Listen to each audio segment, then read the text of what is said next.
Opis ir kā lielais boss, dīvānā, kur mīgs un tos.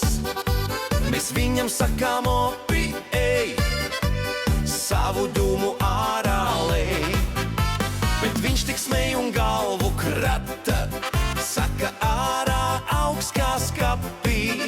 Mūsu opis neklausa nevienu, kūpina viņš cauru dienu. Ome bļauj un logus ver, bet opis mierīgs teju dzer. Viņš saka, kājas ārā salst, labāk istabā dūmus balst. Bet, kad rājamies, tas niķojas, viņš pēkšņi nedzird pilnīgi neko.